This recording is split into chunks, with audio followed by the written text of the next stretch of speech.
How did you land your first client, and would you do that differently? Yeah, okay. When I started, I was actually, because I'm into the fitness industry, I was actually helping my friends, so who are personal trainers. Uh-huh. Because I used to, okay, I did a lot of things. I was doing sales, personal training, like I was just juggling things in the Uh-huh. beginning. Okay, Mhm. so most of my friends were people in the fitness industry. Like, hey, Oh. I can get you clients. I think I Mhm. know this. So it was just gamble. I think I didn't even know what I'm doing. Like I was just like, hey, I found this piece of information. I can help you with maybe getting clients. Mhm. Because like, oh yeah, you're my friend, so help me. Like, how do you do it? But Mhm. because I was not charging them, I just wanted to Mhm. see how it works. Mhm. But I made so many mistakes. Mhm. And another thing is I didn't go to a specific niche. So I was helping everyone and everyone. Like Mhm. you're a lawyer, Mhm. you're a fitness trainer, you're a dentist, you are selling TVs, you are a chiropractor, like anyone. That Mhm. was a very big mistake. So you have to niche down. Mhm. You're either in the service industry or you're in the product, Yeah. people selling product. Okay, Yeah. even if you're in the service industry, Mhm. you can't even sell to everyone because there's a thing called you have to duplicate these processes. So let's say I'm working with people in the dental industry, okay, Mhm. dentists. Mhm. So if I start getting them results, if another dentist comes along, I'll just Mhm. review the same process, Yeah. the same copy, the Mhm. same. I just know how it works. Yeah. But if I'm doing real estate, Mhm. I'm doing dental, I'm doing someone, people like so many massage spas, everyone have like anytime you onboard a client, you have Mhm. to figure out how their industry works, and it takes so much time. So, but if you have just a niche industry Mhm. where, like, I'm working with this kind of people, Mhm. it's very easy to duplicate the process. So, my biggest take was only focus on one niche Mhm. and just that, and make sure it's a niche that is big. We call it total addressable market. So, Mhm. it has to be a market that's so big you cannot run out of clients, because Yeah. if you serve a small niche, Mhm. there are so many people who you can talk to or you can service at a particular, let's say, time or particular window. Yeah. So there are not so many in Africa. There are not so many med spas. Okay, Mhm. there are these med spa clinics. Mhm. So even if you're going to that kind of market, you have to understand how many are they Mhm. in the country, Mhm. how many are they in these different countries. So Mhm. if I run out of this country, Mhm. can I go to these multiple countries, and how many are there? Is it something that is a growing industry? So one thing is research. Before you go to a certain industry, you have to understand how big is the market, because you don't want to be in a situation where you can only service a small total addressable market, just small group of people. Mhm. So for me, I just right now I'm doing e-commerce because Mhm. it's wide. Yeah. Anyone selling physical products. So Mhm. there are multiple and dozens of businesses selling physical products. So I just stick to that. I help those kind of people. Mhm. It's just easy duplicating the process. Then yeah. So what I'll do differently is focus on one niche. Don't try and serve everyone. Everything. Yeah, everyone and everybody. Yeah, you can't. It doesn't work. It doesn't work well. Yeah, cause it's so wide, It's so wide. Yeah, and yeah, it's so wide. yeah. What skills have been the most valuable for your growth? For me, I'll say copywriting and understanding human psychology. So copywriting is like persuasion. Okay, I'll say Mhm. persuasion. Mhm. So and psychology. So the biggest thing actually is in this sequencing. So it's sequencing. It's Mhm. human psychology, then persuasion Mhm. or copywriting. Mhm. So you have to understand what makes human beings, what drives decisions, Mhm. what makes someone buy, what makes them not to buy. Mhm. So understanding the human brain and what makes them do certain things. Mhm. It's very important because it's your mind that controls everything that you're doing. It's your mind that tells you go here, do this, take this, like like it controls everything. So if you understand why people are doing certain things, you will always be at an advantage. So you have something, it's called Mhm. an unfair advantage, Mhm. because you are not selling to robots. These are just human beings. So there's how they are wired to think and to make decisions. What makes someone do this and not do this? Okay, Mm-hmm. so applied human psychology is big. You can't be a good marketer if you don't understand human psychology. You can't. There's no way. So human psychology is one.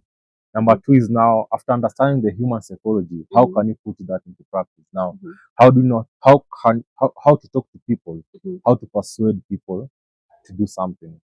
Persuasion now, Mhm. copywriting, how to put your words together so that it makes Mhm. sense. Because there's something known as the power of words. Mhm. What you say and how you say it, the tonality. So what are you saying? How are you saying it? The cadence, everything. It has to be at least perfect. Yeah. So one is understanding human psychology. Mhm. Then the second one is persuasion or copywriting. So you have to understand the power of words, how to use words to make people take action, how can you use your words to move people, to make a difference. Of course, in a good way. Mhm. You can't be out there manipulating people. Yeah, you Yes. can't do that. So that's not good. So what you're doing is human psychology, but to the benefit of the customer. Yeah, you understand their needs, what they are, what do they want. Then you just see how you can help them, because it's all about helping a customer. So helping, yeah, that's it. How are you understanding human psychology? Are you like reading books, Yeah, yeah, psychology yeah. And I books? read a lot of books. I like Ah. reading a lot, Uh-huh. and I watch a lot of podcasts. I listen to some people. Mm-hmm. People like there's a guy called Ratha Sunderland. A really big I don't know if he still is a company called Ogilvy, something like that. Yeah, Mm-hmm. yeah. So just I read a lot of books. That's the best way to acquire knowledge. Then here and there I'll listen to some podcasts. Mm-hmm. Just people who understand human psychology better. Big thing is reading books, and just I listen to a lot of podcasts when I get time. Mm. Yeah. Okay. Was there a time you almost quit, and what kept you going? Oh yeah, yeah. There's a time I lost a lot of clients because it's always a learning curve. Yeah, okay. And I used to do everything myself. So I was a one-man team, special forces, but I was just solo. So being solo is not a good thing. Yeah, you need Mm-hmm. to build a team, and you can't. There are so many big ideas that you can do on your own. Like there are so many big, like you can. There's a capacity to how many big ideas you can come, and there are so many problems that come in every client. Okay, businesses. So you can't just always be 100% certain that whatever you're doing will work. You can guess, you can try, but you'll always make a lot of mistakes. So I made a lot of mistakes, and I lost clients. Yeah, yeah, I lost a lot of clients. There's a time I almost lost everyone. So I lost almost more than 50% because of I didn't understand some things, and I made bad decisions. So What was the biggest misconception people have about being a digital marketer? they think about you're just on the computer Mm-hmm. all the time running ads, like you're just like you're always stuck on the computer all the time, just running ads, clicking buttons Mm-hmm. and stuff. Yeah, that's part of what we do, but there's a bigger picture into that. Digital marketing is a very highly operational industry. Mm-hmm. Let's say as an agency, it's a very highly operational industry in the sense that, let's say, just apart from running ads, there's so many things we do for our clients. So okay, so let's say a client comes in. Okay, the biggest problem they have Mm-hmm. is getting customers. Yeah, that's the biggest one. So after getting customers, Mm-hmm. now they're expanding. So they need to hire. They Mm-hmm. need to hire people. Yeah. Who do they hire at what time? And the right kind of people are they going to hire? So it's a really big deal. There's a lot of things that comes within. So for us, we always advise like who to hire and when to hire them, because when you're scaling, Mm-hmm. when you scale too fast and you have a very small team, things will break. People always assume it's just about running ads. Yes, yes, we are running ads, okay? But we have to think the system, like from scaling to make sure things that because you're growing, the growth happens. So you're always advising, let's say with the founder or the also the founder, okay? I'm always in contact with the, like we talk so much with clients that the founders, we're always talking about like growth, like what are we doing next, this and that. So it's always a lot of communication about expansion, ideas. So it's not a matter of just sitting on a computer, just running ads. You have to be very highly operational and thinking outside the box and thinking ahead in systems, how to hire people, like especially in hiring. You need to know how to hire the right people because it's very important. And every business is just an assemblance of the right people. You just bring people together to have something. So you need to know, have a skill on how to hire people, advising who to hire and when to hire. Then that's how you grow. Because when you come in, for us, we know what to do. But sometimes maybe the client doesn't know what to do next. So you have more clients. What are you doing? You're making money. Things are moving so fast. Okay, you need more customer support system.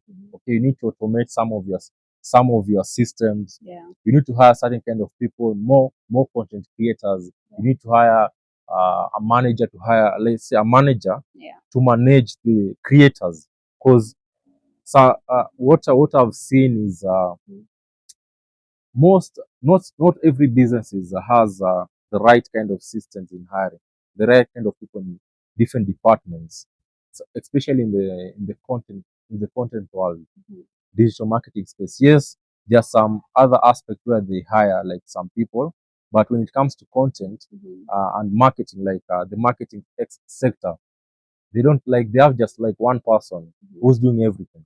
And the person even wants to even quit, they want to run away, it's too much work. Maybe they don't know what to do. Maybe it's too much work. They just want to leave, they're scared. So because they're just solo, right? And it's becoming overwhelming. Yeah. So that aspect is very, very important.